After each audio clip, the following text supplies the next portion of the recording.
This is National Native News. I'm Antonia Gonzalez. A U.S. House of Representatives committee has rejected the Trump administration's attempt to defund a Native American scholarship program.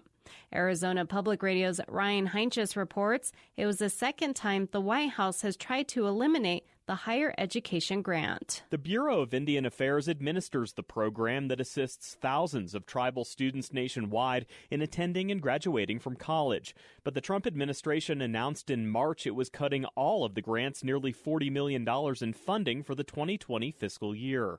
The House Subcommittee on Interior Appropriations has now requested the program's annual funding instead increase to nearly $52 million. The Navajo Nation is one of the larger recipients of the grant. Rose Graham directs the tribe's Office of Scholarship and Financial Assistance and predicts college graduation rates among tribal members would fall without the federal grant. Here on Navajo, as well as throughout the nation, higher education is a powerful force for change. It's important for our young people to have a college degree. It makes a huge difference. Last year, the Navajo Nation provided partial scholarships to more than 4,100 students using the higher education grant.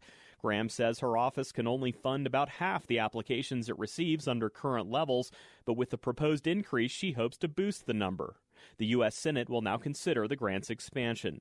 For National Native News, I'm Ryan Heinches in Flagstaff. This week, a bipartisan group of U.S. senators on the Indian Affairs Committee introduced legislation to address law enforcement and public safety in Indian country. The Bridging Agency Data Gaps and Ensuring Safety for Native Communities Act improves law enforcement recruitment, tribal access to federal criminal databases, and seeks to improve coordination between federal, state, tribal, and local law enforcement agencies. It's intended to give tribes and states resources to coordinate responses to missing and murdered Indigenous women and girls cases.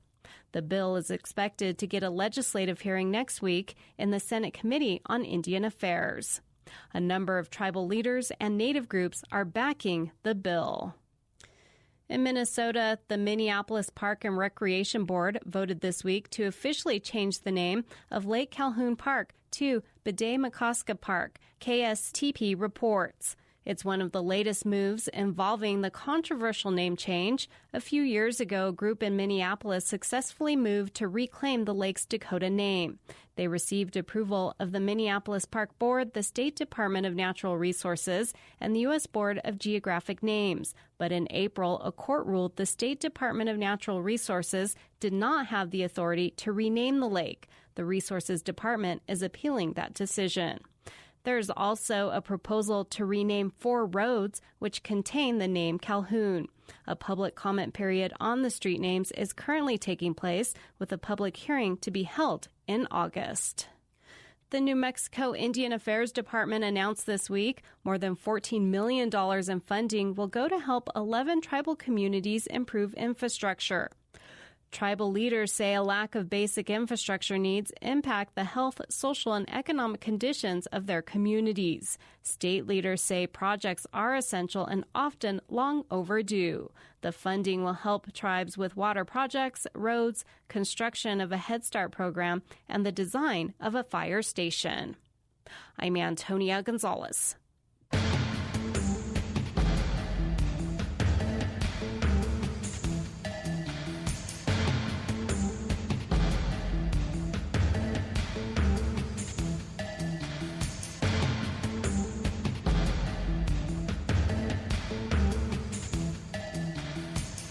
National Native News is produced by Koahnic Broadcast Corporation with funding by the Corporation for Public Broadcasting.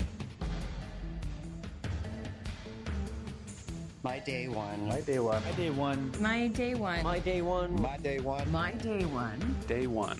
Telling inspiring stories of alcohol recovery. Recovery works. Hope starts here. Go to recoveralaska.org to learn more. And by the law offices of Sonosky, Chambers, Saxe, Miller, and Monkman, a national tribal rights law firm with offices in Washington, D.C., New Mexico, California, and Alaska, and online at sonosky.com.